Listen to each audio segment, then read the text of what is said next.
guys, Dave Wilson here again, and today we're going to do a restoration of a really old tatty pendant. So, follow me. So guys, the other day I was at what we call a car boot sale.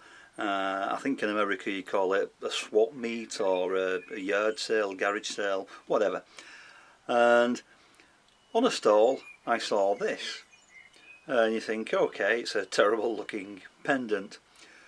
But I don't know why, I just picked it up and I flipped it over. And on the back I saw this. And you can see there we've got some hallmarks. And I could just about make them out. So I knew that this was solid silver. So if ever you see anything that's solid silver, it can be cleaned up. And this is exactly what we're going to do today. So let's just zoom in, take a close look at it. So as we can see, it's St. Christopher, the patron saint of travellers. So we've got St. Christopher here, crossing a river with his staff, and baby Jesus on his shoulder.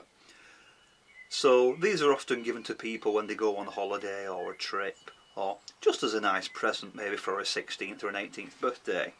Very popular. Now the first problem that we can see is there's a lot of oxidisation, there's a blackening. That's easy, we can clean that up. But I'm looking here, there appears to be like a kind of a, I don't know what that is, some kind of plating or something on it. It could be that it was gold plated originally. This is the remains of the gold plating coming off. So I'm somehow going to have to work out how to remove that.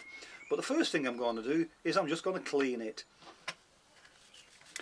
Well, I have to say the brass brush seems to be doing a great job.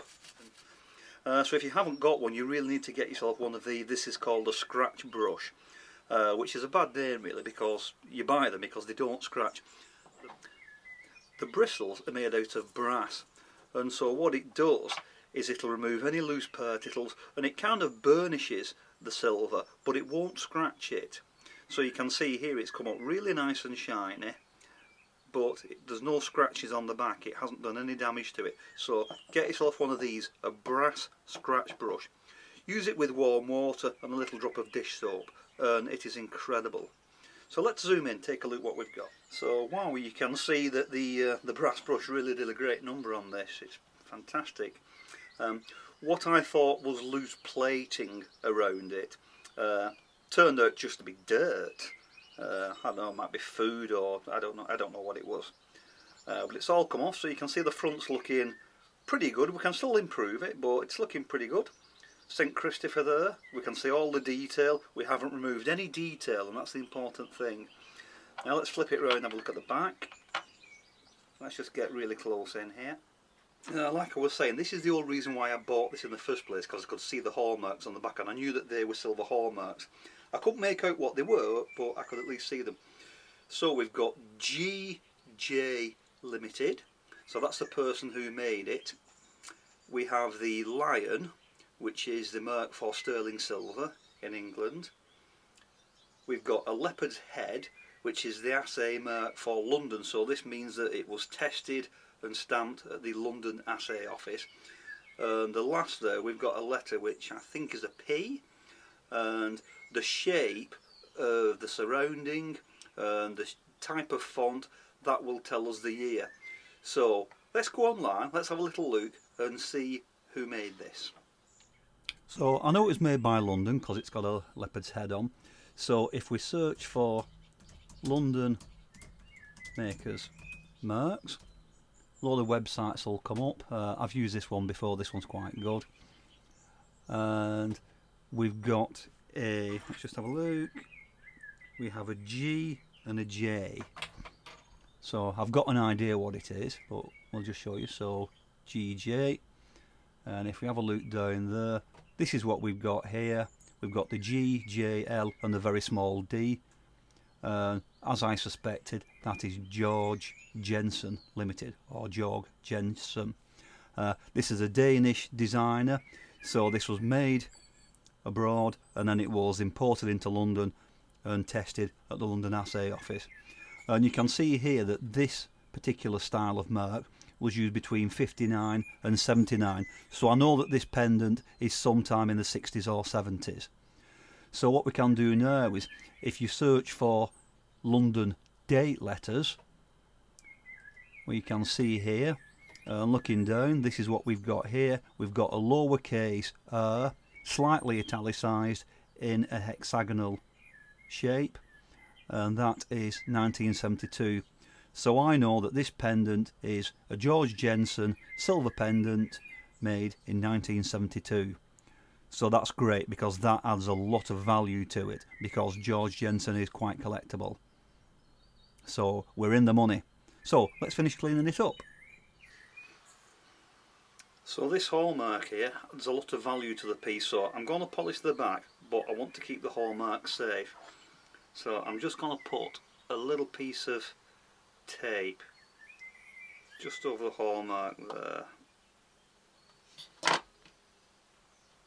And that's just going to protect it. I can polish up carefully round it afterwards, but it just keeps it nice and safe while I polish it. So the first thing I'm going to use is one of these nylon bristle brushes, and that's going to get into all the little details around there and polish them. Not too much, because I don't want to destroy the detail, but I do want to give it a good polish in all the little tight areas. So a brush and some of the Menzerna IP. So there we go, I've gone over everything with the brush, and I've just gone round with a wool mop just round the edges and across the back. Now it's looking good now, but it's important that I clean it with some warm soapy water and the toothbrush again, because we've got to get all this polish off and then we'll give it a final polish. So here we go, I've given it a good wash and it's looking pretty good now, nice and shiny.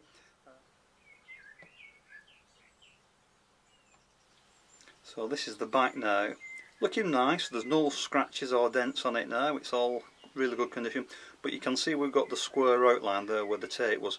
So last little thing, finish it all off now. I'm going to use the Menzerna SF, and this is the yellow one, and I'm going to use a very soft little mop here, and I'm going to go all over it with it. So just a light polishing front and back, and it's more to just blend it in really and get rid of that sticker mark on the back. And then finally I'm just going to put a large jump ring on it, just so that whoever buys it can wear it. So I'll just pop it through, close it up with pair of pliers, and we're done. Now, lucky for me, there's no damage or dents or scratches on it. If there were, I could use some E-Flex polishing pins or the little 3M radial disc just to get rid of the scratches before I polish it.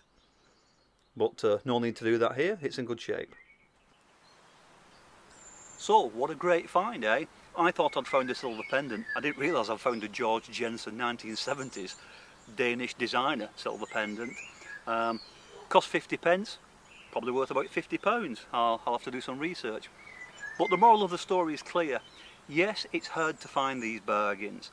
I don't get things like this every week, I'll be honest. Here in the UK, there are so many TV shows about antiques and finding bargains at flea markets that when you go to a car boot or a flea market, everybody's looking for silver and gold. So it is really hard to find these bargains. But the moral of the story is clear. Do your homework, learn to recognise the hallmarks, and even if something is really dirty and black and filthy or even broken, pick it up, have a look at it.